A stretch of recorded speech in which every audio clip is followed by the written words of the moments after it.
Class में प्रिय विद्यार्थियों, आपका स्वागत है। पिछली कक्षा में हमने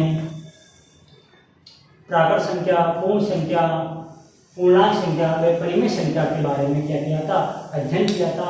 अब उसी से संबंधित हम क्वेश्चनों को क्या करेंगे, हल करेंगे। तो क्वेश्चन नंबर 1, क्या शून्य एक परिमेय संख्या है? क्या इसे आप p/q के रूप में लिख सकते हैं, जहाँ p वैल्यू पूर्णांक है और q का मान क्या नहीं हो सकता, 0 नहीं हो सकता। तो क्या शून्य एक परिमेय संख्या है? तो हाँ, इसका उत्तर क्या आएगा? हाँ, शून्य क्या है, एक परिमेय संख्या है। हाँ, शून्य एक परिमेय संख्या है। शून्य क्या है, एक परिमेय संख्या है। क्या इसे आप p/q के रूप में लिख सकते हैं? हाँ, इसे हम p/q के रूप में लिख सकते हैं। हाँ, इसे हम p/q के रूप में लिख सकते हैं। लिख सकते हैं जैसे ये शून्य, इस शून्य के नीचे हम क्या मान सकते हैं, 1 मान सकते हैं। शून्य के नीचे क्या लिख सकते हैं, 2 लिख सकते हैं। शून्य के नीचे क्या लिख सकते हैं, 3। शून्य के नीचे क्या लिख सकते हैं, 4। तो इसको हमने किसके रूप में लिख दिया, p/q के रूप में लिख दिया। और q का मान भी क्या नहीं है, यहाँ p व q क्या है, पूर्णांक। तो यहाँ पर p व q क्या है, पूर्णांक है या नहीं है? 1 2 3 4 ये सारे क्या है, पूर्णांक है। और q का मान क्या नहीं है, 0 नहीं है। तो यहाँ पर q का मान क्या नहीं है, 0 नहीं है। इसलिए हम कह सकते हैं कि 0 क्या है, एक परिमेय संख्या है।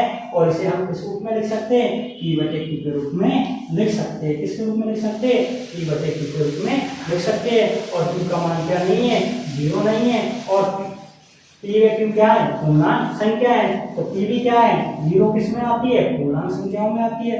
और q का मान हमने 1 2 3 4 ये सारे किस में आते हैं, पूर्णांक संख्याओं में आते हैं। अब हम क्वेश्चन नंबर 2 के बारे में चर्चा करेंगे। क्वेश्चन नंबर 2, 3 व 4 के बीच 6 परिमेय संख्या ज्ञात कीजिए। 3 व 4 के बीच 6 परिमेय संख्या ज्ञात करने के लिए हम सबसे पहले इन संख्याओं के हरों को क्या करते हैं, हम समान करते हैं। क्या करते हैं, हरों को समान। तो इसके नीचे हम क्या मान सकते हैं, 1। और इसके नीचे भी क्या मान सकते हैं, है 1। तो इनके हर क्या हो गए, अब समान हो गए। अब यदि इनके हर समान नहीं हो तो उस स्थिति में हम क्या करेंगे, इनके हरों को क्या करेंगे, समान करेंगे। यहाँ पर इन दोनों के हर क्या कर दिए हमने, समान है। और समान नहीं होते तो समान करने पड़ते हैं।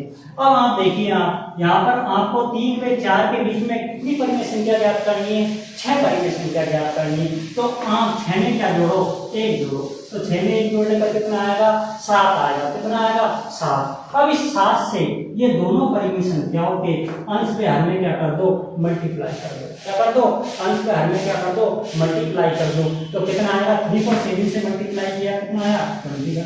1 को 7 से मल्टीप्लाई किया, कितना आया, 7। 4 को किससे मल्टीप्लाई किया, 7 से, कितना आया, 28। 1 को 7 से मल्टीप्लाई किया, कितना आया, 7। अंश को अंश से मल्टीप्लाई करते, हर को हर से मल्टीप्लाई करते। अब हम 21/7 और 28/7 के बीच की संख्या लिखते हैं। तो लिखते हैं 21 के बाद क्या आता है, 22 के बाद क्या आता है, 23 के बाद 24 के बाद 25 के बाद 26 के बाद 27। हमें चाहिए कितनी, 6। 1 2 3 4 5 6।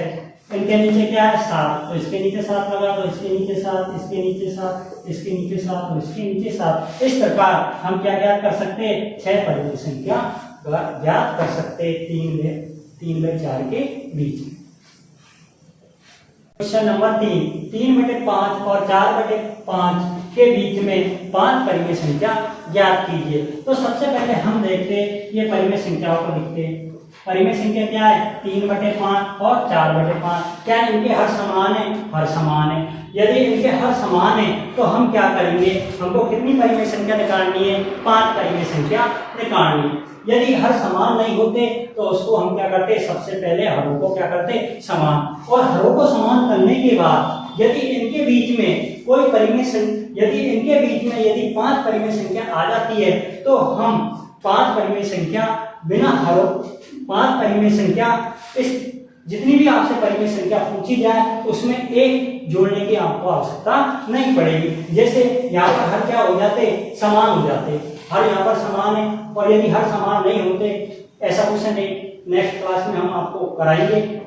जैसे 3/5 और 4/5 के बीच में आपको कितनी संख्या ज्ञात करनी है? 5। यहाँ पर तो हर क्या है? समान है। और हमने देखा कि 3 और 4 के बीच में हम कोई से परिमेय संख्या नहीं निकाल सकते, इसलिए हमने क्या किया? 5 में क्या जोड़ दिया? 1 जोड़ दिया, और 5 में 1 जोड़ने के बाद कितना आ गया? 6। और 6 से हमने क्या कर दिया? ये दोनों संख्याओं को अंश में हर में क्या कर दिया? मल्टीप्लाई कर दिया। लेकिन यहाँ पर इनके बीच में यदि परिमेय संख्या स्वतः ही निकल आ जाती है, स्वतः ही निकल जाती है, तो हमको 5 में 1 जोड़ने की आवश्यकता नहीं थी, हम वैसे ही सवाल को हल कर सकते थे, उनके बीच में परिमेय संख्या देखते। ऐसा क्वेश्चन आगे हम कराएंगे। 3 को 6 से मल्टीप्लाई करेंगे कितना आएगा? 80। 5 को 6 से मल्टीप्लाई करेंगे कितना आएगा? 30। 4 को 6 से मल्टीप्लाई किया कितना आएगा? 24। 5 को 6 से मल्टीप्लाई किया कितना आएगा? 30।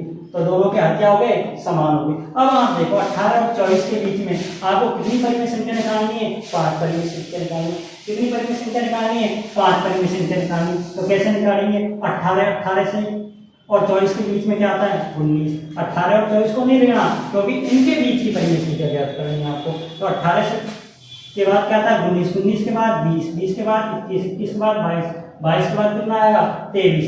इनके बीच साथ क्या चल रहा है? सबके नीचे 30। 30। तो इस प्रकार हम क्या ज्ञात कर सकते हैं?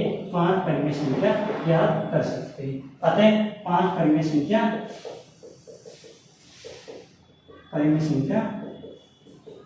निम्न होगी। इस प्रकार हम क्या ज्ञात कर सकते हैं? 5 परिमेय संख्या ज्ञात कर सकते हैं।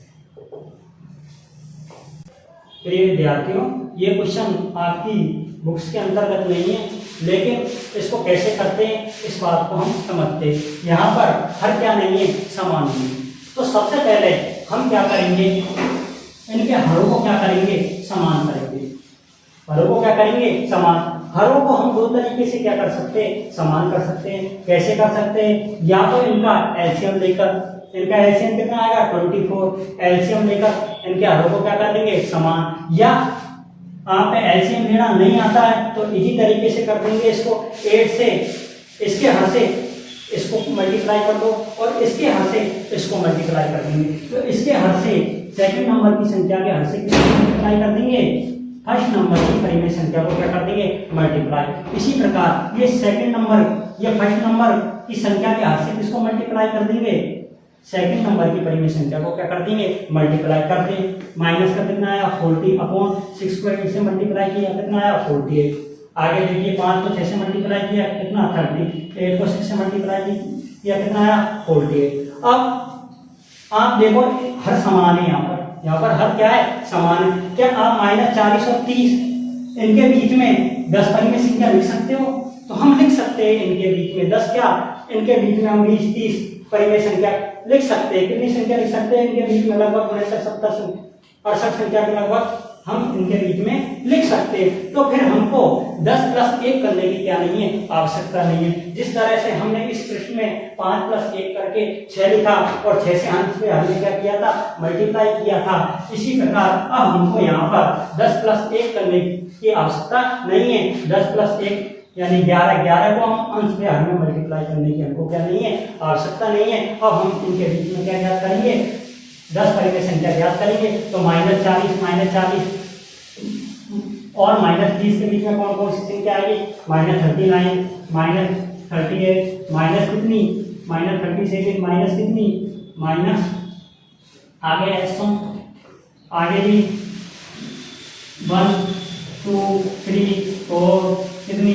9 लास्ट 9 आगे भी। और हम क्या लिख सकते हैं? जैसे -37 25 26 27 28 29 और सबसे नीचे क्या चल रहा है? 48 48 48 48 48 48 48। इस प्रकार हम 10 क्या बहुत सारी परिमेय संख्या क्या कर सकते? ज्ञात कर सकते। प्रिय विद्यार्थियों, क्वेश्चन नंबर 4 आपको स्वयं को हल करना है। अब तक मैंने जो आपको पढ़ाया है उससे संबंधित क्वेश्चन नंबर 4 है।